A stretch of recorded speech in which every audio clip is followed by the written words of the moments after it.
Hello, you sinful mortals. It's that time of year again when you need to think of a gift for your loved ones. So why not head over to MediaDwarf.com and get some sweet Geek for Fun merch. Otherwise, no one will think you love them. With that said, enjoy the episode. Also join our Discord, it's really fun.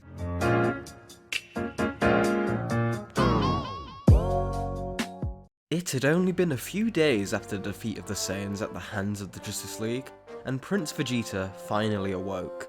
Now, placed in a restraining armour, his mind still dazed from whatever had been keeping him sedated for so long. Seeing that he appeared to be in a mere stone cell, Vegeta smirked before raising his hand to blast his way out. As he attempted to, however, his arm fell to the ground instantly, smashing against the floor. But as he strained, Vegeta noticed strange symbols adorning the metal gauntlets on his hands. Wonder Woman decided to make her presence known. She had decided to take the task of monitoring Vegeta personally, knowing she was one of the only beings on Earth who would have a chance against him should the bindings fail. An entire 12 seconds before you try to escape. Those bands on your arms, legs, and around your neck are magic, similar to the ones that I wear that deflected your blasts when we fought. Yours, however, will sense your intent, and they will adjust to nullify ill will. Resourceful. It doesn't matter. I'll find a way to break them, and then I'll break Kakarot! Wonder Woman shook her head in disgust at the prince's declaration. No hint of regret or remorse, just a desire to not only kill, but to wipe out the last member of his own species too. She explained that she would be visiting him regularly to gain information about his mission and the being that sent him here, and perhaps find a way to help him deal with his pain. The prince spat on the floor in response to her explanation, causing Diana to turn, leaving Vegeta to his dwellings. In the days since the Justice League began their search for the entities, Wonder Woman had been instrumental to the Earth's peace. She had assisted in assuring the proper resources be given in the rebuilding of the destroyed cities, while also continuing her prior humanitarian pursuits. Diana still found the time to inspect her new guest, bringing him his meals in small portions. She wouldn't resort to torture, but she still knew that Saiyans were even more dangerous than full stomachs, from her experiences with Kakarot. If you think giving me feasts will get me to turn traitor, you're even more delusional than I thought. Diana was taken aback by the remark, as Vegeta spoke without a hint of sarcasm. This gave the Amazonian more of an insight into the conditions the Saiyan must have been raised in, if these small meals were a feast in his eyes. In the following visits, she would gain more and more insight, Vegeta being quite talkative, albeit mostly to boast about himself, which Diana took some guilty pleasure in responding by taking him down a peg. But now and again, as the weeks passed, a picture began to form. You serve this dark side, yet you are a prince of the Saiyan race. What I'm trying to understand is the correlation here. Surely you fight for your own goals while admitting being a servant for him. From what you've told me, that would mean the sacrifice of your sense of self. Recent events have led me to consider other options. Regardless, once Darkseid comes to seek vengeance for what you've done, I'll be laughing over your burning planet. Vegeta remained coy the entire time about the real reason he'd decided to stay on the planet. Wonder Woman had no idea that he was here out of fear for Darkseid's repercussions, and he wanted to keep it that way. He just needed to bide his time, allow his wounds to heal despite the restraining armor slowing his recovery rates to a crawl, and then escape. Some of the visits were bad, some were productive. Despite his constant threats, Diana was never intimidated by the Saiyan, and Vegeta surprisingly seemed more eager to respond when she called him out, some part of him enjoying the challenge she represented. Do your tails grow back? No, only when we are children. It's a paltry concern. My powers will continue to rise without it. There are still untapped avenues of Saiyan potential for me to reach. Very well, though I shall still apologise. I do not regret my own actions, but the consequence of losing a part of your cultural identity is an unfortunate one. In the 2 months since the League's departure, the world had seen Lex Luthor's expansion into the realm of politics more directly, no doubt attempting to plant the seeds for an eventual presidential campaign that gave Wonder Woman pause. She had allowed him into the Justice League, and she believed that he could be a great force for good if allowed the proper environment. And while this had helped save the Earth, she was not blind to what Luthor had begun. With the rest of the League gone, she decided to confront him directly about her concerns. They sat in Luthor's office for a little under an hour, debating the ethics of various ideas for the future of humanity, before Luthor finally decided that the Justice League would not be in line with his future goals, quitting the team on his own accord. Wonder Woman left Metropolis that day deeply concerned, as while Luthor was not an evil man, he was most assuredly a dangerous one. Finally back? So, when are we going to start more of your kind little routine? If you're so busy, I can end those problems for you in a single blast. Take these bonds off and I'll make it quick. Has there not been enough death because of you? My lover is dead at your hand. You've taken so much from us already. Need you take more? Lover? Who? The Lantern? The soldier. You crushed him under your boot. Someone like you, mated with a pathetic worm like that. Oh my, this planet is even more disappointing than I'd expected. Diana remained unfazed by his remarks, instead just feeling a deep sense of loneliness without Steve, without her comrades. Wonder Woman had been burning the candle at both ends. With the amount of cities she had to protect while the other Leaguers were away, she had only been fighting and watching Vegeta. She'd even been forced to place Hippolyta's magic mirror into Vegeta's cell, just so she could have the time to monitor her friend's progress while keeping guard of the Saiyan Prince. Still, she could not falter. She owed to them all to manage things here while they were gone. An Amazonian soldier entered the room, informing the princess that Gorilla Grodd was attempting to invade Keystone City. Diana thanked her and made her way to stop the threat, while Vegeta, having noticed that Wonder Woman was referred to as royalty, decided to reassess some of his preconceived notions of the Amazonian. As time passed, Vegeta decided to speak up during the following visit. I need to say something. What for? Though we are enemies, had I known you were of royal blood too, I would have chosen different words in our previous conversations. Why should that matter? Being royal makes us better than those who serve us. Our nobility stands above all, as the strong rule over the weak. It is the way of things. Uncanny. Despite the impossible distance between your cultures, you remind me of a people originating on this world, the Spartans. Cruel conquerors, sons of war, obsessed with battle. Their fate was the same as all who devote themselves to death and war. Death and war. It would seem the flaws of man's world extend out into the reaches of the stars themselves. How disappointing. As Vegeta was slightly intrigued by the idea of another Saiyan-like culture, their own conversation was interrupted by an Amazonian warrior frantically entering the room. She reported to Diana that they had been detecting strange energy signatures all across the beaches, one similar to those used by the Saiyans' technology. Believing this could be Darkseid, Diana readied herself for battle, leaving Vegeta as she went to inspect for herself. Vegeta, however, knew this wasn't Darkseid. He simply smiled, and then, once he was alone in his cell, decided to address the man who was now emerging in front of the bars from a boom tube. Well, well, well, if it isn't the bastard. I was wondering when you'd find me, Orion. Darkseid's pet monkey, still as arrogant as ever. I want you on your feet when I kill you, in the name of the High Father. Stand. Vegeta remained seated. Stand. Vegeta smirked, staring directly at Orion. You're pathetic. Despite everything you say, it breaks your heart, doesn't it? Stand! That Darkseid sees me as his real son.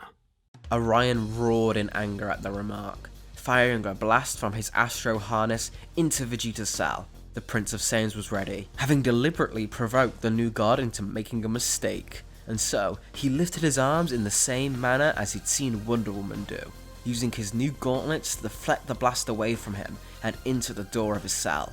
He was free, and quickly dashed towards the exit, Orion giving chase, only for Vegeta to dash to the side, crossing the path of Wonder Woman, who had just returned. By Hera, how did he escape?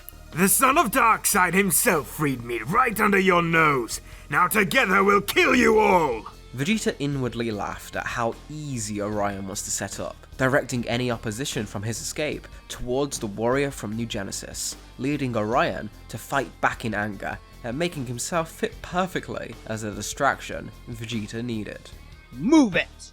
Orion, in his confusion and needing something to blame for his own blunder, struck Wonder Woman before she had a chance to go after Vegeta, pushing aside the other Amazonians beside her. Diana defended her sisters, kicking Orion across the back of the head, the two beginning to battle throughout the island, each viewing the other as Vegeta's ally. The chaos of the situation causing Orion to be seen as the priority target, while Vegeta blasted off the island, still able to fly, given his only intention was self-preservation. Thanks to his speed, Vegeta was able to go far beyond the reach of any sensors in less than a second. But despite his escape being successful, he was now faced with a new issue. He was vaguely familiar with Earth, given his intel before the invasion. But without being able to survive in space, and this armor preventing him from pulling on his deeper reserves, the prince had no idea where to go and plan his next move. The one thing that came to mind was these Spartans. If they were truly as Wonder Woman described, then perhaps they would have stolen space travel from the weaker natives of the world, as his own race did with the Tuffles. Vegeta was able to access the internet after landing in Italy, demanding the phone of the first person he met. Device, I demand you to tell me the location of this Sparta. And then, when he couldn't unlock the password, threw it to the ground and found someone else. All the while, his restraints were preventing him from killing the people he was stealing from, despite how much they were frustrating him.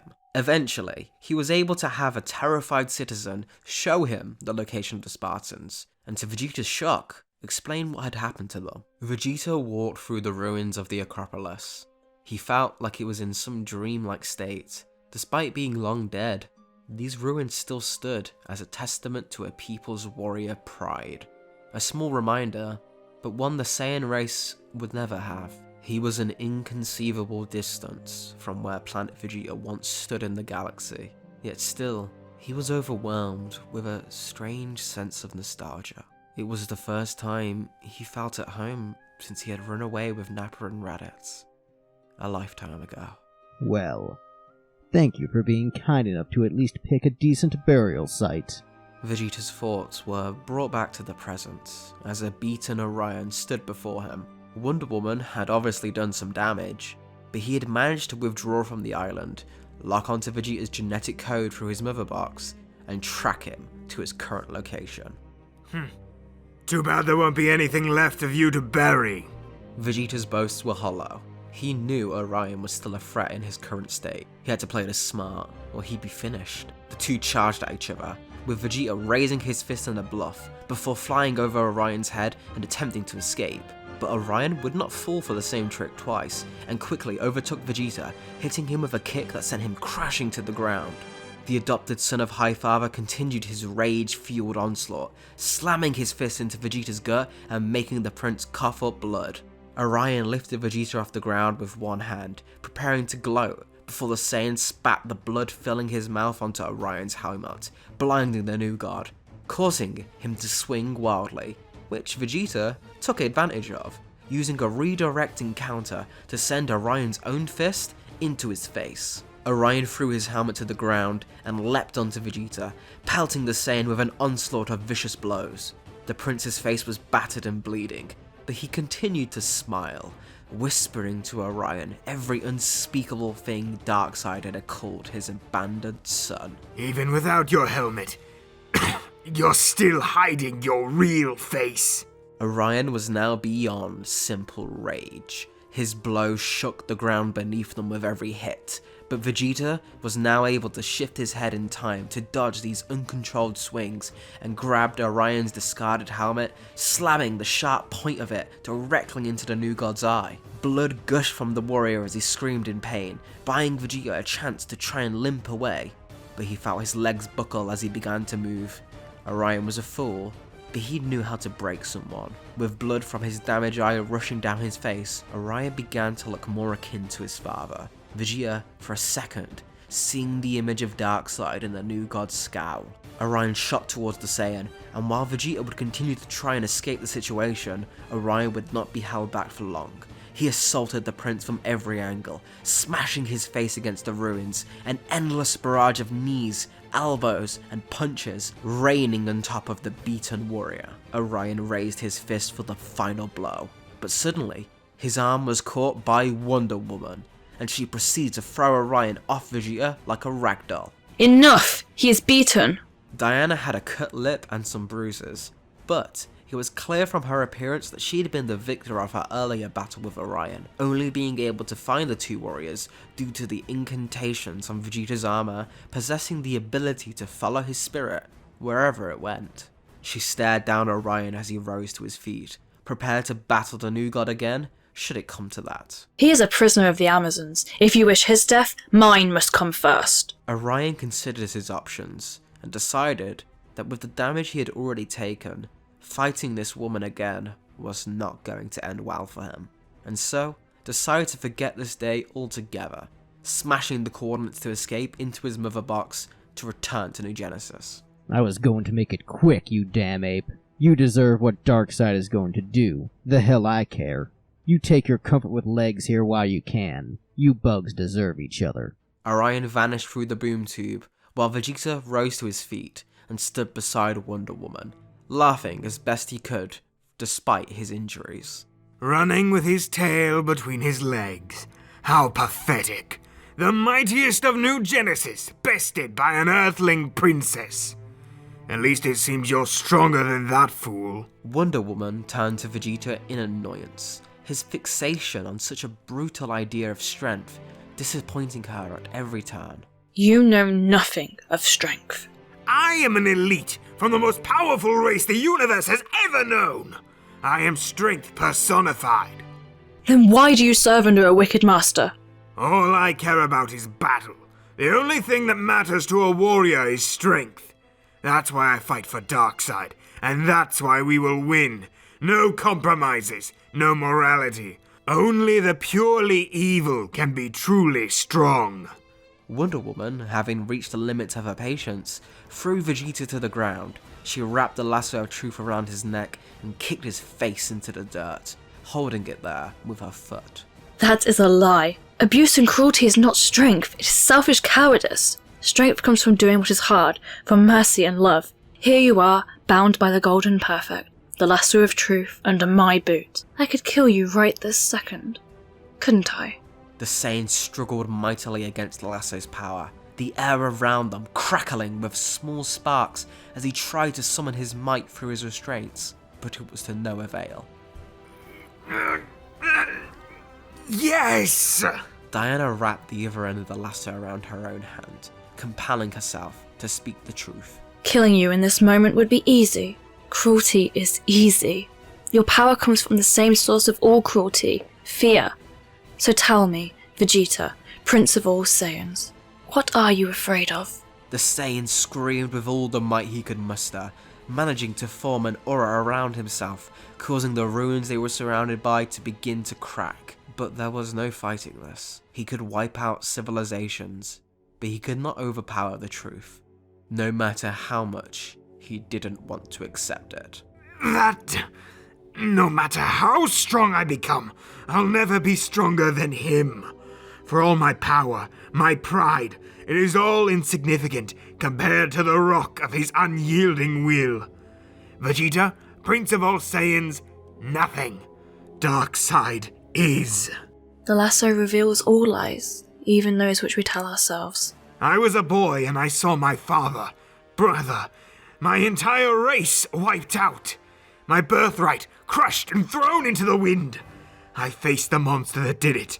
I was broken by him, and Darkseid was there to rebuild me in his image. You speak of strength through love, but after all the evil I've done for the Saiyans and in Darkseid's name, no one could ever have love for me. I must be evil. Diana relaxed her hold, no longer restraining Vegeta, yet the prince still lay on the ground, the weight of his pride keeping him subdued. Wonder Woman looked the prince in the eyes with the same honesty she'd faced all beings with, allies and foes alike. I love everyone, even you, and that is what makes me strong. Hey all, if you enjoyed this, then be sure to head on over to our Patreon to help support the team. With your help, we can get more actors like the fantastic crew of this episode, some more art, like the amazing Amazon restraining armor Vegeta wore this episode, which was done by Sir Bisa, and even some animations. There's a ton of fun perks, including access to episodes early. So thank you all for the support, and as always, take it easy folks.